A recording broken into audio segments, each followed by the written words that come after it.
nosso Deus. Então, meus irmãos, hoje nós vamos falar, inicialmente, sobre o governo da Igreja do Senhor. Então, nós vamos abrir esta série de estudos tratando do ponto como Cristo governa a Igreja. Esse será o nosso assunto na manhã deste domingo.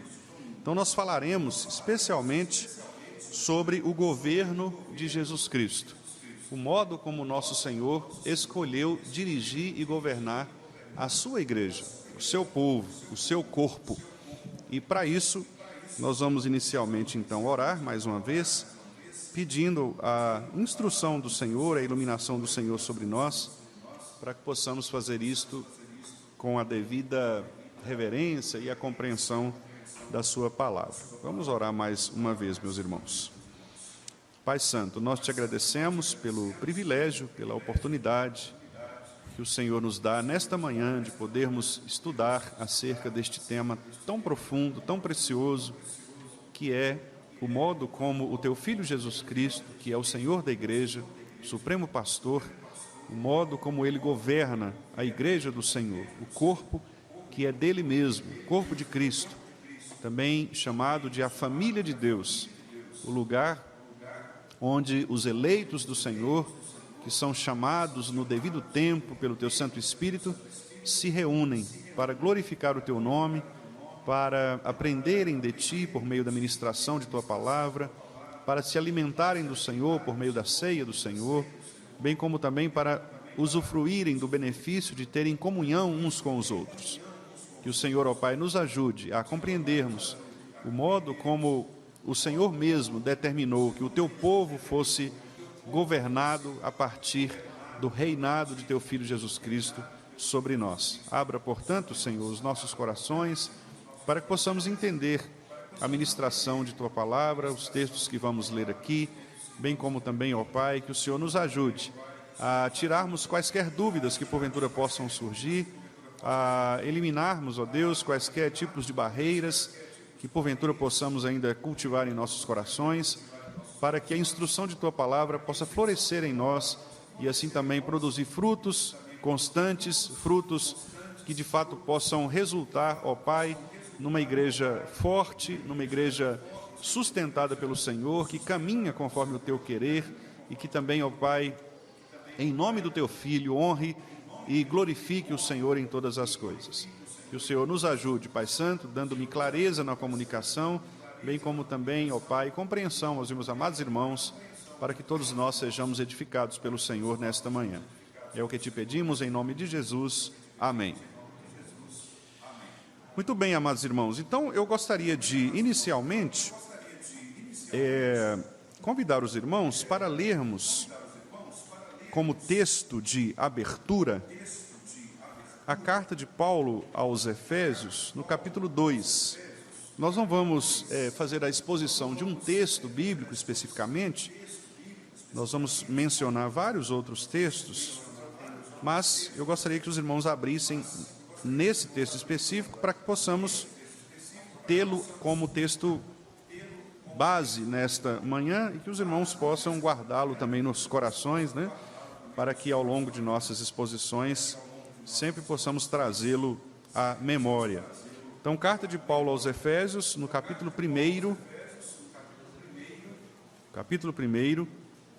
a partir do versículo 15, do versículo 15 ao 23. Esse é um trecho muito importante deste capítulo, e desta carta especificamente, porque Paulo, logo nos versículos iniciais, que vai do versículo 3 até o versículo 14, que é um grande parágrafo das Escrituras, se os irmãos observarem depois com atenção, os irmãos perceberão que do versículo 3 até o versículo 14 não há ponto final, apenas vírgulas ou ponto e vírgula. Então, é um parágrafo inteiro, do versículo 3 ao 14, porque é um trecho no qual Paulo explica a sequência de nossa salvação, o Deus que nos chama, que nos escolheu, que nos predestinou, que pagou o preço pela redenção, que nos faz pertencer à sua família, tudo isso para louvor da sua glória. E aí, a partir do versículo 15, ele inicia com essa partícula, que é uma partícula explicativa, em que ele diz, por isso. Então, o por isso se refere à obra de Cristo em nós. Cristo, tendo nos salvado, mediante o poder de Deus, e agora nos faz da sua família, pertencentes ao seu povo. Então ele diz, por isso. E aí ele continua, também eu, tendo ouvido a fé que há entre vós no Senhor Jesus e o amor para com todos os santos, não cesso de dar graças por vós, fazendo menção de vós nas minhas orações, para que o Deus de nosso Senhor Jesus Cristo, o Pai da glória, vos conceda espírito de sabedoria e de revelação no pleno conhecimento dele, iluminados os olhos do vosso coração, para saberdes qual é a esperança do seu chamamento, qual a riqueza da glória da sua herança nos santos, e qual a suprema grandeza do seu poder para com os que cremos, segundo a eficácia da força do seu poder, o qual exerceu ele em Cristo, ressuscitando-o dentre os mortos e fazendo sentar à sua direita nos lugares celestiais, acima de todo principado e potestade e poder e domínio e de todo nome que se possa referir, não só no presente século, mas também no vindouro. E pôs todas as coisas debaixo dos pés, e para ser o cabeça sobre todas as coisas, o deu à igreja, o qual é o seu corpo, a plenitude daquele que a tudo enche em todas as coisas. O ponto aqui, meus irmãos, de destaque, que nós vamos tratar ao longo da nossa exposição, é exatamente o fato de que Deus, ele ressuscitou Jesus Cristo, conforme o versículo 20, fez com que Cristo se assentasse à sua direita, acima de todo o principado, para exercer governo, soberania, e Deus, em sua soberania, sujeitou todas as coisas a Jesus Cristo, versículo 22, parte A, a fim de que a igreja do Senhor, que foi agora presenteada com a presença de Jesus Cristo, por isso a expressão o deu à igreja, esse o aqui se refere a Jesus.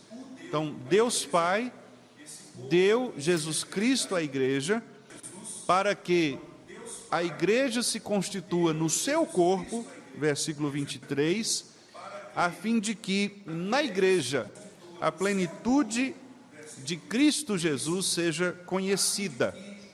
Esta é a revelação máxima do poder de Deus, da soberania de Deus aos homens. Então, a igreja do Senhor Jesus Cristo é o lugar onde Cristo se revela de maneira absoluta.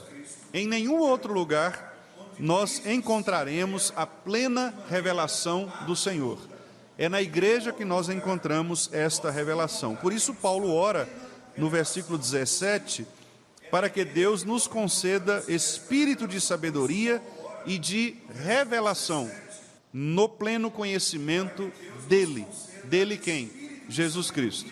Jesus Cristo é o lugar onde a sabedoria de Deus está perfeitamente demonstrada. E é por isso que quando alguém se une à igreja, que é o corpo de Cristo, ele também, pelo Espírito do Senhor, passa a conhecer os mistérios da revelação do conhecimento de Deus. Não vir à igreja é, portanto, um extremo prejuízo para aqueles que são chamados para o corpo de Cristo, porque você jamais obterá o conhecimento do Senhor fora da igreja. Se você ficar dias sem vir à igreja, lendo a Bíblia na sua casa, com toda a devoção, orando ao Senhor, ainda assim, isto não substituirá o fato de você se fazer presente na igreja do Senhor. Por quê? Porque é por meio da pregação pública da palavra de Deus que nós conhecemos de maneira mais completa os mistérios de Deus ou a revelação do Senhor. Por isso a igreja, meus amados irmãos, é de fato especial. E eu quero então, exatamente por este motivo, tratar com os irmãos nesta manhã, como eu já adiantei, sobre este tema: como Cristo governa a sua igreja, a igreja que pertence a Ele, a igreja que recebeu do Pai a presença plena de Jesus Cristo.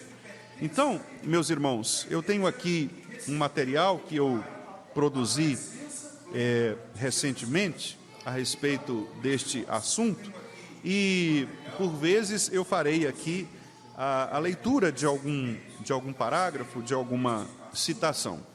Então, eu começo dizendo aqui o seguinte: Jesus Cristo, ele é representado e se torna visível no mundo por meio de dois holofotes, dois brilhos, duas luzes. O primeiro holofote, a primeira luz que anuncia Jesus Cristo ao mundo, de modo interno e invisível, é o seu Espírito Santo.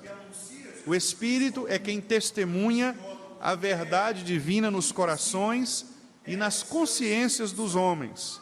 O pastor Charles Spurgeon disse certa vez que o Espírito Santo é de fato como um grande holofote, um farol. E quando ele se acende, ele aponta para Jesus Cristo. Então, é aquele farol que nos faz olhar não para o farol propriamente, mas para onde ele aponta. Então, o Espírito Santo é o primeiro holofote, é a primeira maneira de alguém entender, compreender a verdade que é Jesus Cristo.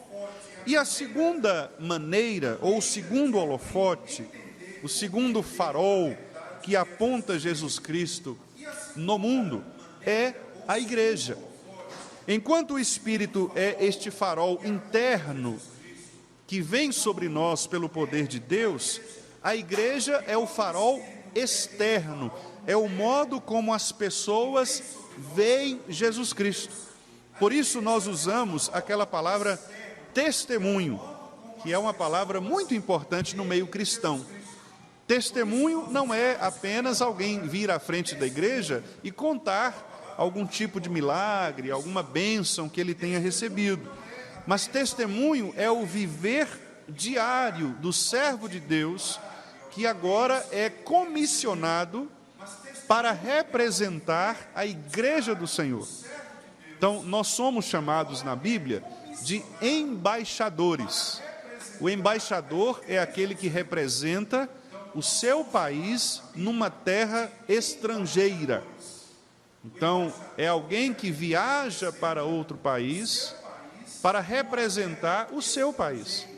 Então, é um brasileiro que mora na França para representar o Brasil na França. Nós somos embaixadores de Cristo. Este mundo não é a nossa terra, não é o nosso mundo. Nós estamos aqui. E estamos aqui para representarmos o reino do nosso Senhor Jesus Cristo. Por isso, a igreja é o lugar em que Cristo é mostrado ao mundo, representado ao mundo. Portanto, meus irmãos, se o mundo olha para a igreja e vê outras coisas que não seja Jesus Cristo, significa que a igreja não está cumprindo o seu papel de fazer Cristo representado no mundo. A igreja precisa ser o holofote, o brilho, o farol que aponta Jesus Cristo, para que as pessoas do mundo possam olhar para ela e verem Jesus Cristo. Por isso, meus irmãos, a igreja cristã, de acordo com o apóstolo Paulo, que nós acabamos de ler aqui em Efésios 2:23, ela é chamada de plenitude daquele que a tudo enche em todas as coisas. A palavra plenitude aqui, meus irmãos, se refere a algo completo. e é uma referência ao próprio ministério de Jesus Cristo, que é um ministério completo. Tudo aquilo que está na pessoa e na obra de Jesus Cristo, ou seja, aquilo que ele fez pelas pessoas que foram eleitas, bem como também pela sua igreja, pelo seu povo. Então, por que a igreja é a plenitude? Porque nela, como eu acabei de dizer, o Senhor Jesus Cristo exerce o seu reinado de maneira completa. E é por meio dela, então, que Jesus Cristo espalha ao mundo o seu evangelho. A igreja é também chamada de a residência ou o lugar da habitação do Espírito Santo do Senhor. E a igreja, meus irmãos, é dado o poder de simbolizar o corpo de Jesus Cristo por meio da ministração do sacramento da ceia do Senhor e de testemunhar a pessoa e a obra de Jesus. É por isso, então, que sem a igreja, meus irmãos, a palavra de Deus, ela não seria entendida pelo mundo. A igreja é o lugar que proclama a palavra de Deus. E a única maneira, portanto, de o mundo entender a palavra de Deus é por meio da igreja.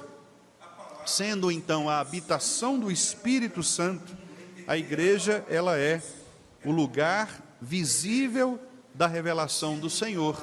E é aqui, meus irmãos, que nós também aprendemos acerca das virtudes cristãs.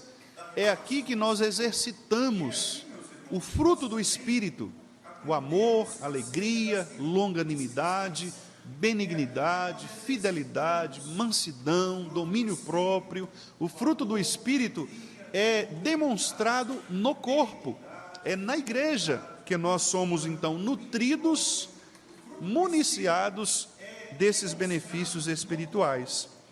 O pastor Mark Dever, num dos seus livros, disse o seguinte a respeito do status da igreja: Deus tenciona que a igreja seja uma demonstração corporativa de sua glória e sabedoria, tanto para os incrédulos como para os poderes espirituais invisíveis. Então, o Mark Dever inclui aqui o fato de que a igreja de Jesus Cristo é também responsável até mesmo para demonstrar aos poderes celestiais invisíveis, ou poderes espirituais, o poder de Jesus Cristo. Ele conclui: em termos mais específicos, somos corporativamente o lugar em que o Espírito Santo de Deus habita. E aí ele cita Efésios 2, que nós acabamos de ler, de 19 a 22, e cita também 1 Coríntios 3, 16 e 17. Vamos abrir nesse texto? 1 Coríntios, no capítulo 3, versículos 16 e 17. Paulo diz assim, 1 Coríntios 3, 16 e 17. Não sabeis que sois santuários de Deus e que o Espírito de Deus habita em vós? Se alguém destruir o santuário de Deus, Deus o destruirá, porque o santuário de Deus, que sois vós, é sagrado. Observem, irmãos, a gravidade, portanto, com que Paulo trata o aspecto igreja. Santuário de Deus, o lugar onde Deus está, o lugar onde o Espírito Santo habita. E aqueles que atentam contra a igreja do Senhor, eles se colocam debaixo da ira do próprio Deus. Deus os castigará, Deus os destruirá, porque eles estão tocando em algo que é sagrado, a noiva de Jesus Cristo. Então, meus irmãos, nós dizemos que a igreja cristã, ela justifica a sua existência no mundo exatamente por ter sido escolhida por Deus para exercer este ministério da exaltação do nome do nosso Senhor Jesus Cristo.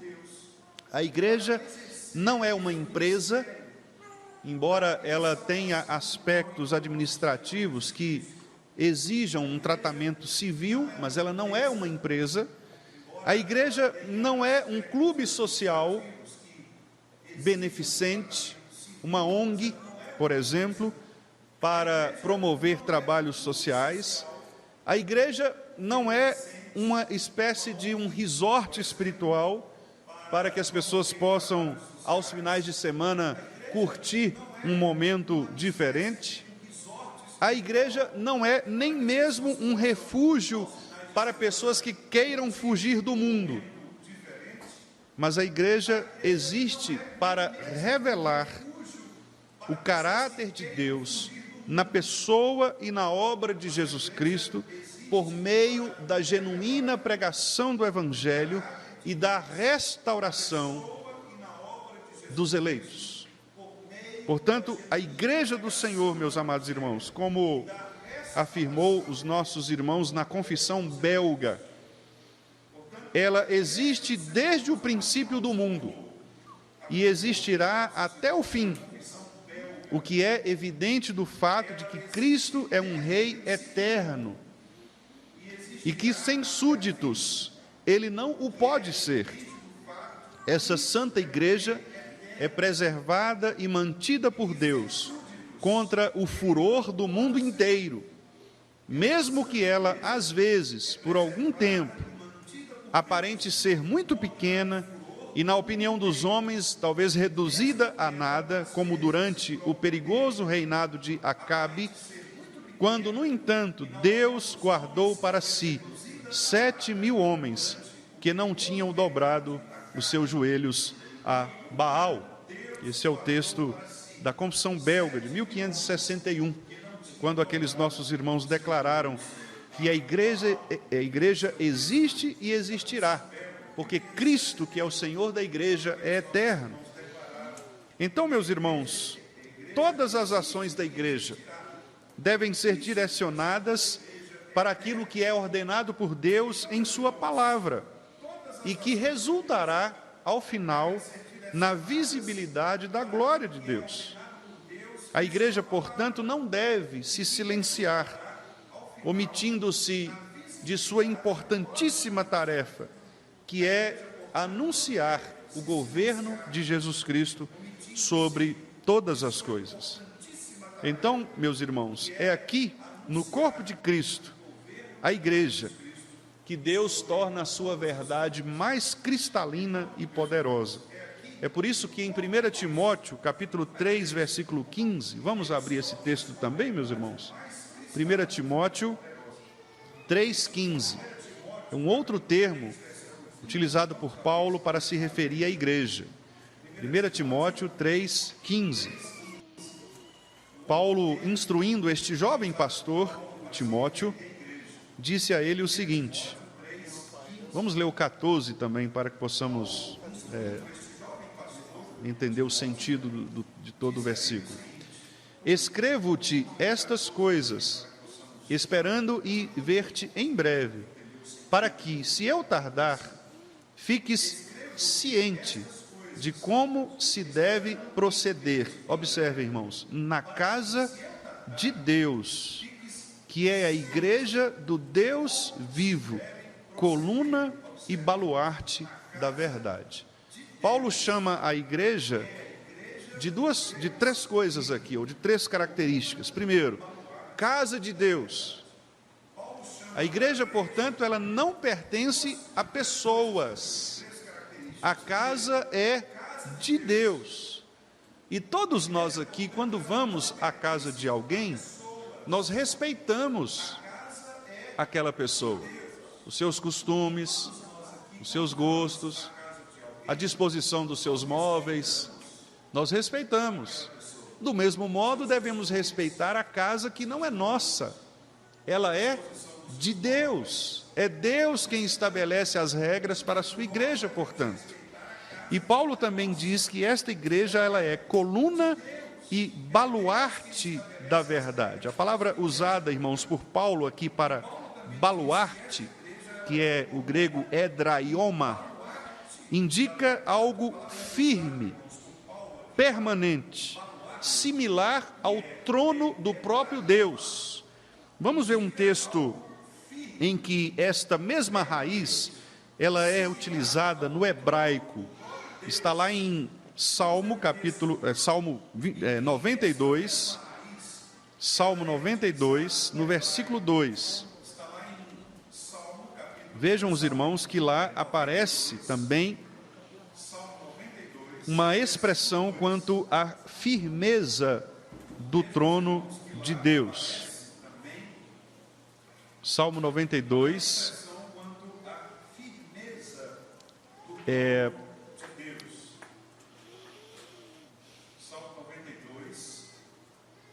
Deixe-me só localizar aqui, meus irmãos, o versículo não é o versículo 2.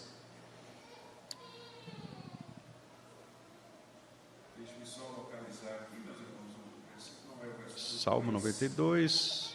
Sim, exatamente. As expressões que aparecem aqui, quanto ao termo que identifica Deus como o Altíssimo, o Soberano, e aparece então no versículo 1 e no versículo 8.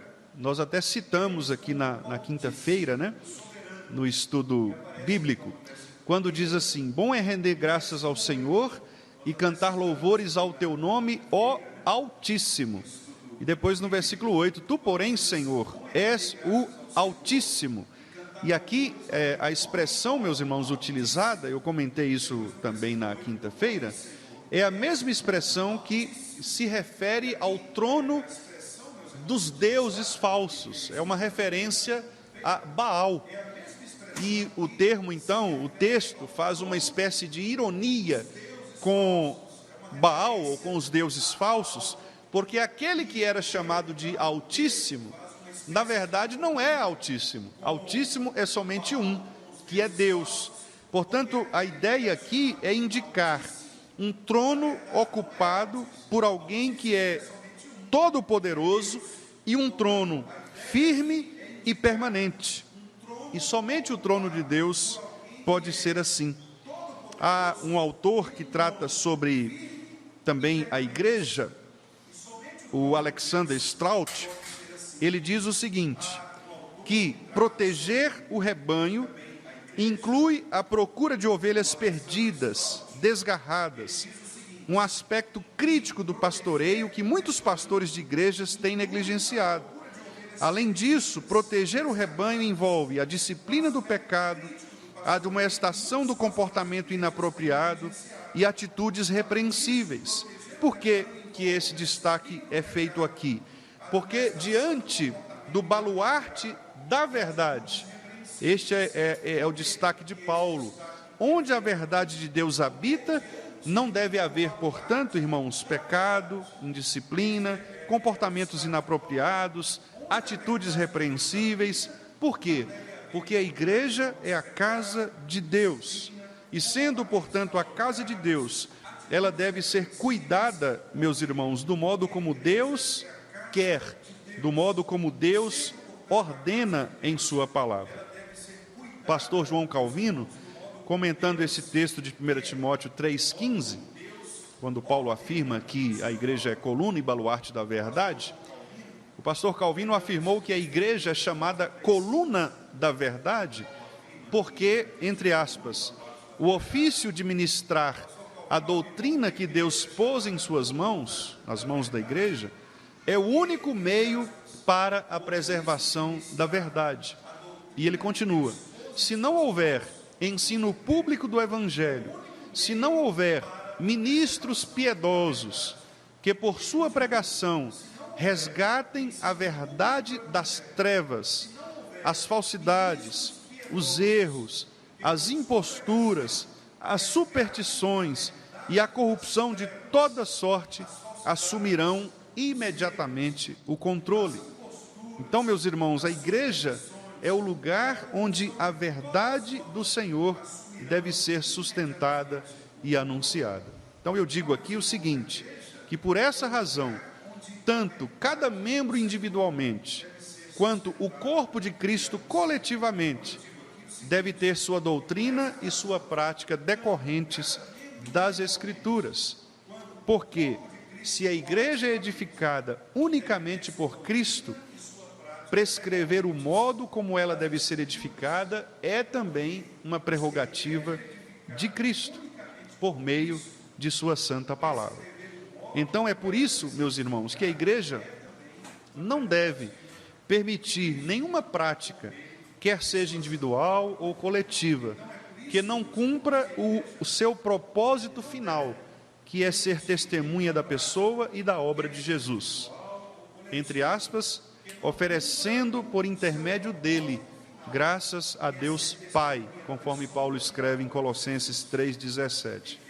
A igreja deve então manifestar, meus irmãos, a glória do Senhor ao mundo, por meio da pregação genuína da sua santa palavra, da ministração correta dos sacramentos, conforme ordenados pelo Senhor, e do exercício piedoso e instrutivo da disciplina de seus membros, quando esses deixarem de cumprir o desígnio estabelecido por Deus para o seu corpo, que é ser sal e luz neste mundo, conforme Mateus 5, 13 a 16. Um teólogo bíblico chamado Johannes Gerhardus Voss, ao comentar a pergunta 191 do Catecismo Maior, que trata da segunda petição da oração do Senhor, ele destacou que a igreja não deve jamais se acomodar a um tipo de confortável e ilusória credulidade que retire dela o cuidado e o dever de considerar aquilo que o apóstolo Paulo escreveu em 1 Coríntios 10, 12, que é: aquele, pois, que pensa estar em pé, veja que não caia.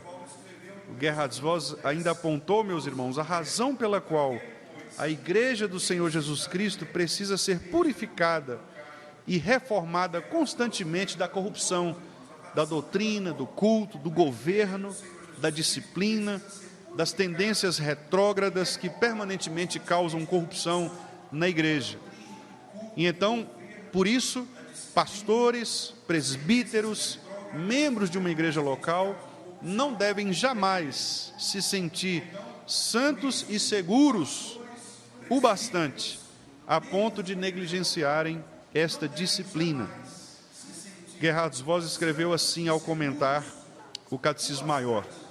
Ele disse: denominações inteiras sucumbiram ao vírus mortal da moderna incredulidade e apostataram da verdade, enquanto seus ministros e membros tranquilizavam uns aos outros, dizendo: a igreja está bem, a igreja é sã.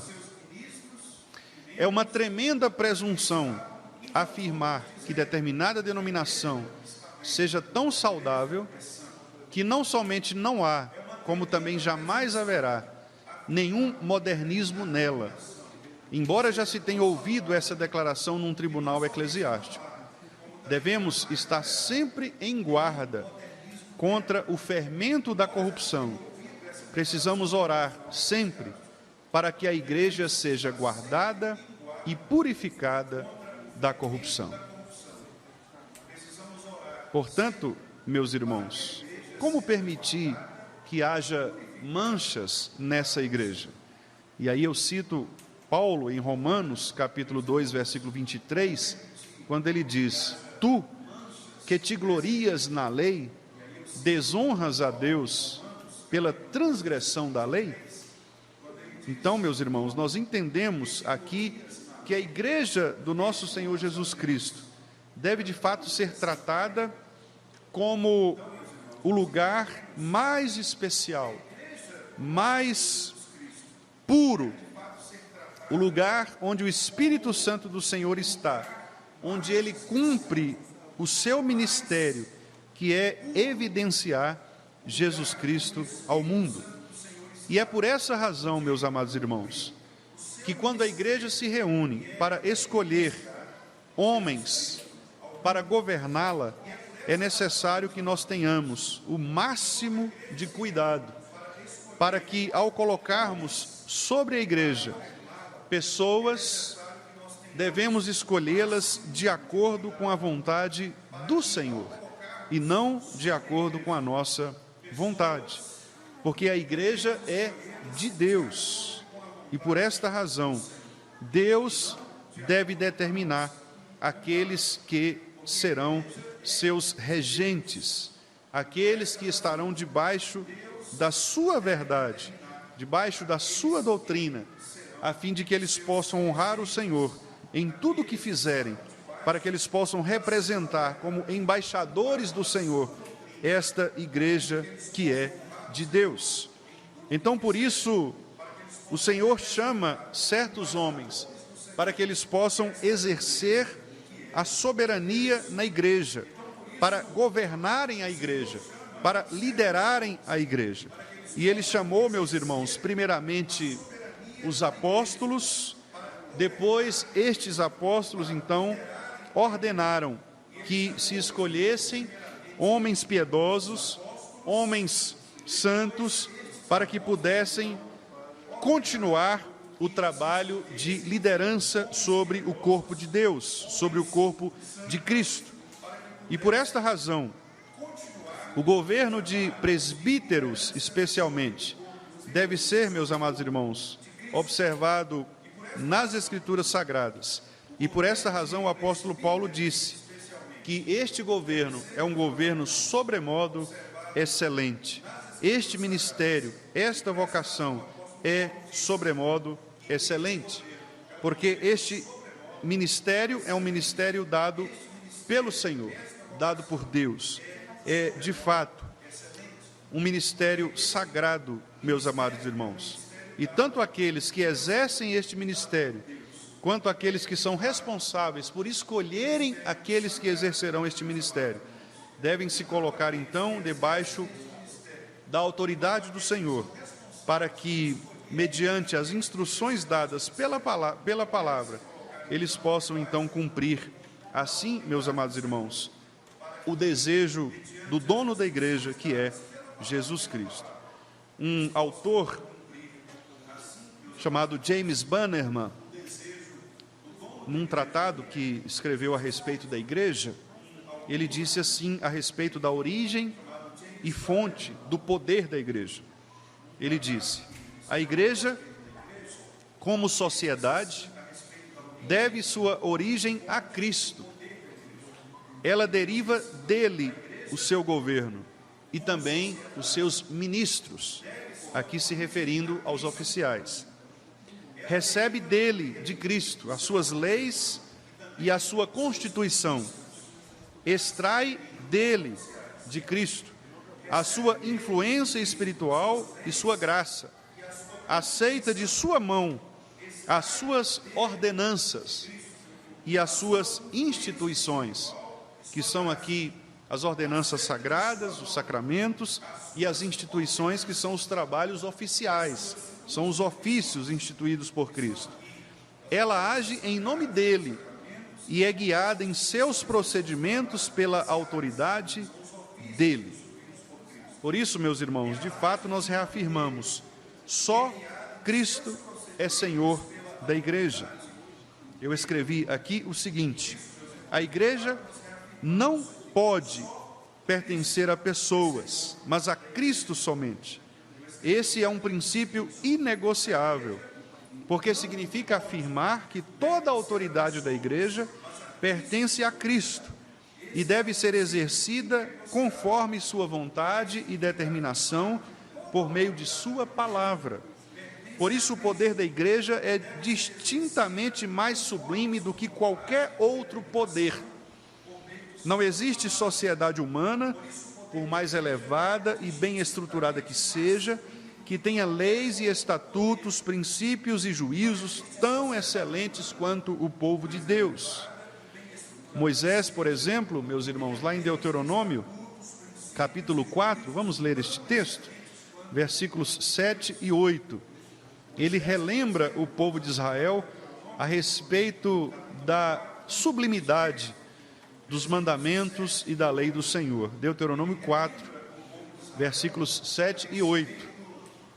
Moisés diz assim: pois que grande nação há que tenha deuses tão chegados a si como o Senhor nosso Deus, todas as vezes que o invocamos? E que grande nação há que tenha estatutos e juízos tão justos como toda esta lei que eu hoje vos proponho? Aqui são perguntas chamadas perguntas retóricas. São aquelas perguntas que nós já sabemos a resposta. Não há outra nação no mundo, não há outro povo, não há outro tipo de ordenamento legal que seja superior, que seja maior, mais sublime, mais digno do que aqueles que são dados pelo nosso Senhor Jesus Cristo à igreja. E eu quero, meus irmãos, para concluir este aspecto do reinado de Jesus Cristo sobre a igreja, levar os irmãos agora para um outro texto, que é o texto de Isaías, no capítulo 9, texto muito conhecido nosso, quase sempre citado na época do Natal. Isaías capítulo 9, versículos 6 e 7.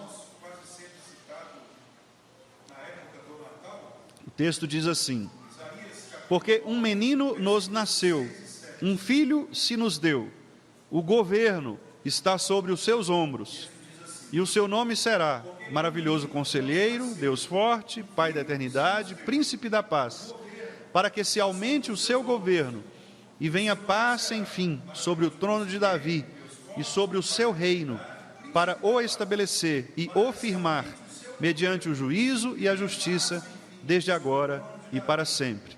O zelo do Senhor dos Exércitos fará isto. E aí, neste trecho, meus irmãos, eu quero destacar 4 aspectos. O primeiro deles é: o governo está sobre os seus ombros, que aparece aí no versículo 6, a parte B do versículo 6. O governo está sobre os seus ombros. A palavra governo que aparece aí, meus irmãos, significa domínio, reinado, autoridade real, similar a um monarca, a um rei. Portanto, a ideia aqui do nosso Senhor, por meio do profeta Isaías, é afirmar que Cristo viria para governar como um rei, estabelecendo princípios legais que determinariam a prática da vida de todos os seus súditos. Então, o governo de Cristo é exercido por meio de sua lei entre os homens.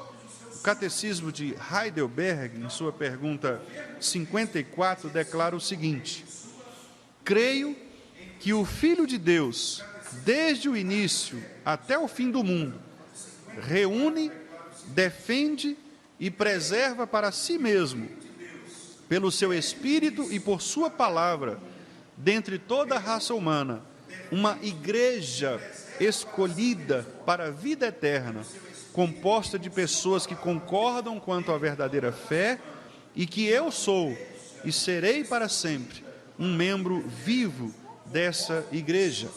Aqui demonstrando então que Cristo, ele reúne como um rei, ele defende, preserva e governa a sua igreja.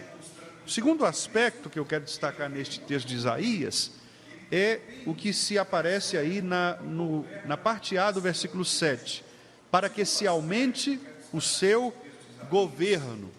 A palavra aumentar, aqui o verbo aumentar, indica um processo de se tornar maior e mais numeroso. Indica, portanto, irmãos, a extensão do governo de Jesus Cristo. Por isso, na oração do Senhor, nós oramos: venha o teu reino. E quando fazemos esta oração, nós pedimos ao Pai que possa expandir, estender o governo de Jesus Cristo sobre o mundo. Por isso, meus irmãos, eu afirmo aqui que o cristão na igreja do Senhor deve sempre andar como Cristo andou e fazer também com que os outros sigam esse caminho, a fim de que ele possa multiplicar e fazer expandido o reino do nosso Senhor Jesus Cristo. O terceiro aspecto é o verbo estabelecer, que também aparece no versículo 7, para o estabelecer e firmar.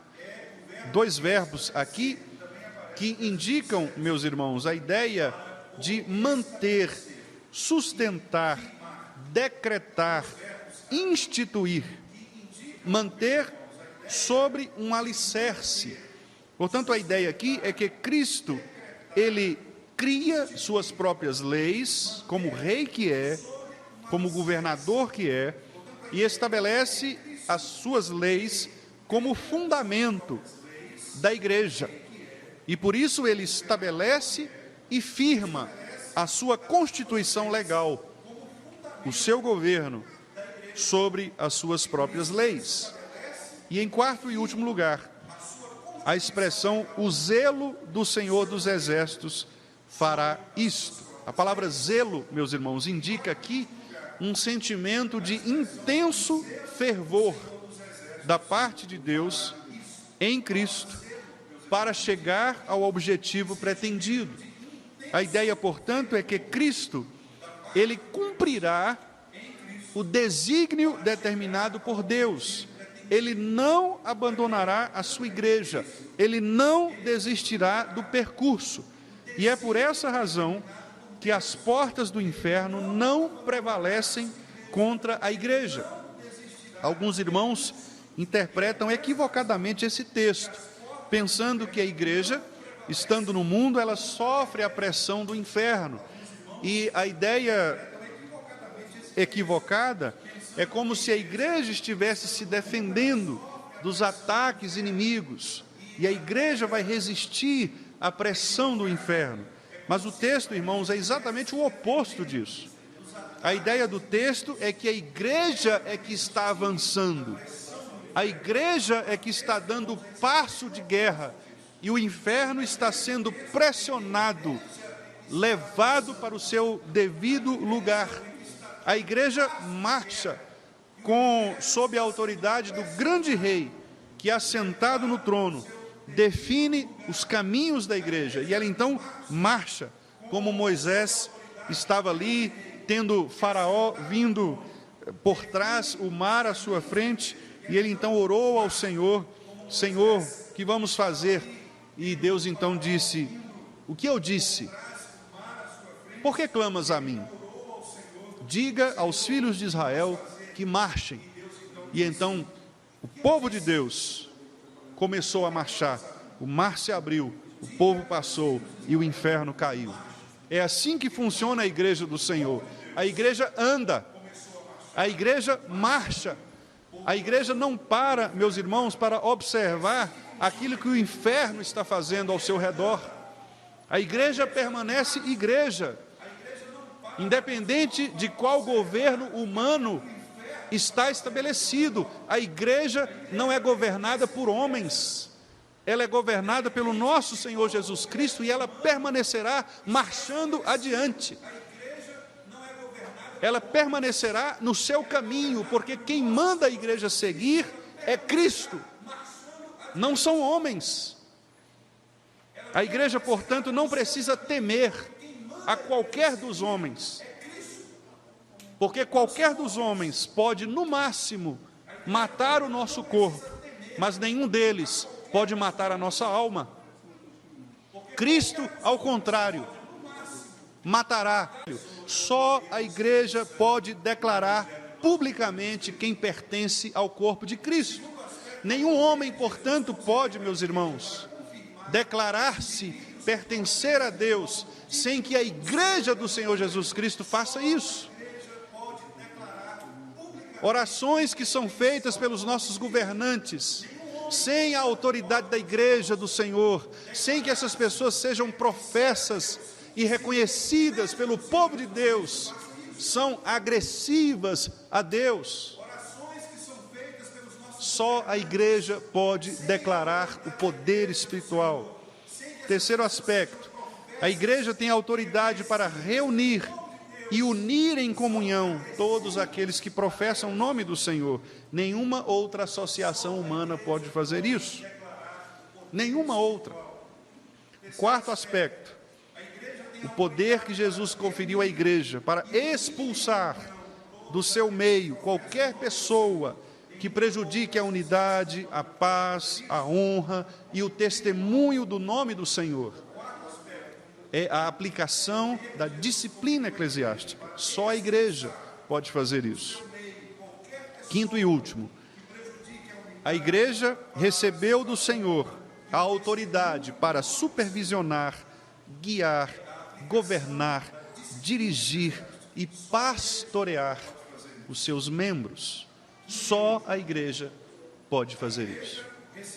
Meus amados irmãos, Cristo, portanto, deu de sua autoridade à igreja para traçar uma linha limítrofe ao redor daqueles que fazem uma pública profissão de fé e assim distinguir estas pessoas de todas as outras pessoas no mundo. Portanto, irmãos, Cristo governa a sua igreja com autoridade, por meio de suas leis, por meio da sua vontade, e Ele estabelece aqueles que haverão de guiar esta igreja neste mundo, a quem nós devemos escolher como igreja, os seus pastores, os seus ministros, chamados na Bíblia de presbíteros. Presbíteros são aqueles que, de maneira distinta, escolhidos pelo povo de Deus, reunidos solenemente na presença de Deus, são aqueles chamados por Deus para exercer neste mundo o governo que é do nosso Senhor Jesus Cristo. Então, meus irmãos, nesta primeira abordagem, eu gostaria então de apontar aqui como resumo estes aspectos que nós tratamos. É preciso, irmãos, que nós compreendamos que a igreja, ela pertence ao Senhor Jesus Cristo. É preciso que nós compreendamos que o governo da igreja é exercido pelo nosso Senhor Jesus Cristo. É preciso que nós saibamos que quem elege, quem escolhe para si aqueles que haverão de exercer o governo é o Senhor Jesus Cristo. E é preciso também que nós saibamos que estes líderes, os presbíteros, eles devem satisfação direta ao dono da igreja, que é Jesus Cristo. E por esta razão, meus irmãos, tanto aqueles que têm os seus corações inflamados pelo desejo de se tornarem presbíteros, devem, diante de Deus, com muita seriedade, questionar as intenções dos seus corações, para de fato saberem se este desejo é um desejo genuíno e se de fato há nos seus corações o desejo intenso, fervoroso de amar a Deus sobre todas as coisas e a sua igreja como corpo do nosso Senhor. Também aqueles que escolherão estes irmãos devem também, diante de Deus, com o mesmo temor, se colocarem como aqueles que serão instrumentos do Senhor para escolherem, elegerem distintamente aqueles homens que exercerão o governo na igreja visível do Senhor. Por isso, não devemos eleger pessoas por afinidades, não devemos eleger pessoas por serem nossos parentes, não devemos eleger pessoas porque somos mais amigos, mais chegados, não devemos até mesmo eleger pessoas porque elas têm, em alguma medida, algum tipo de dom natural. Não porque ela seja boa nisso ou naquilo, mas devemos eleger pessoas que se adequem ao padrão estabelecido pelo nosso Senhor Jesus Cristo. Pessoas que demonstrem na sua vida aquelas características que o Senhor exigiu que elas tivessem. Eu sei, meus amados irmãos, que a pergunta que todos nós faremos, inclusive eu mesmo a faço algumas vezes, mas Senhor, diante destas exigências, quem será digno de ocupar este tão sagrado posto? Quem é digno de ocupar este tão sagrado ministério? Esta pergunta foi feita pelo próprio apóstolo Paulo. Mas, irmãos, a resposta é que, compreendendo nós a nossa indignidade, a nossa incapacidade, a nossa imperfeição, compreendendo que somos pecadores, compreendendo que nós de fato dependemos inteiramente da graça do Senhor, nós nos colocamos humildemente na presença do nosso Deus, para que Ele mesmo revele em nossos corações a disposição que temos de andar conforme o padrão que Ele estabeleceu.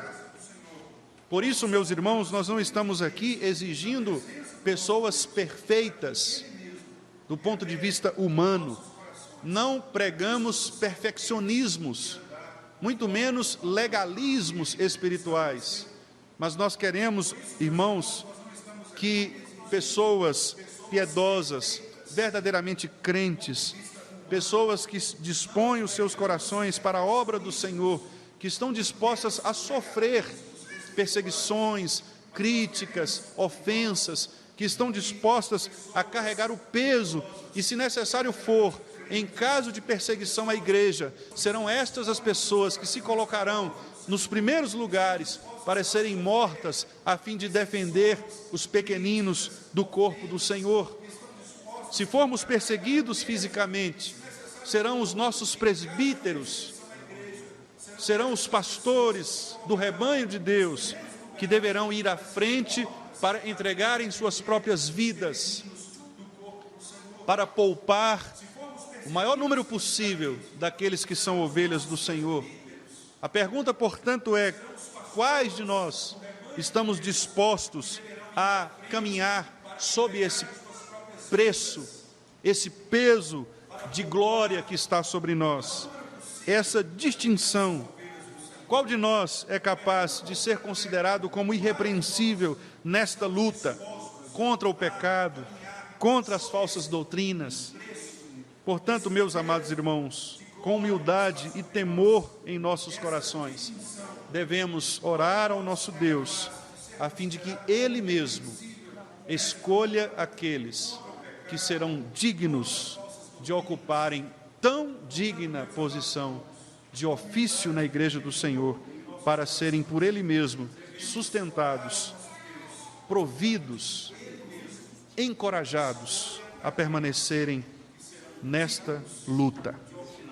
Cristo governa a sua igreja por meio das suas leis e por meio dos seus oficiais. E assim, meus irmãos, que Ele nos abençoe, para que Ele nos dê a graça de escolhermos irmãos que de fato se encaixem nas qualificações de Cristo, não nas nossas, mas naquelas que o nosso Senhor exigiu dos seus oficiais. Nos próximos estudos, irmãos, nós falaremos exatamente sobre estas qualificações. Quem são estes presbíteros? Como eles devem ser? E nós então abordaremos os textos de Paulo a Timóteo e a Tito, especialmente, que tratam destas qualificações, apontando ali cada uma delas e, se Deus quiser, avançaremos nesse propósito de instruirmos a igreja quanto à distinção deste ministério. Que o Senhor nos abençoe, que o Senhor nos guarde e que Ele mesmo, Cristo Jesus, seja o nosso Rei em todas as coisas. Amém, meus irmãos. Eu quero abrir para os irmãos, caso tenham perguntas, comentários, fiquem à vontade, meus irmãos, por favor. Se quiserem fazer algum comentário, alguma pergunta. Pois não, querido.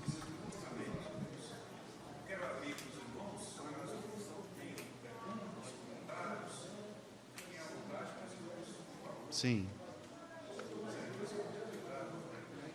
Heidelberg.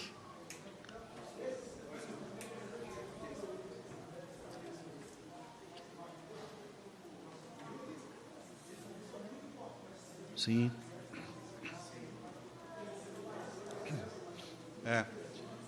Sem dúvida.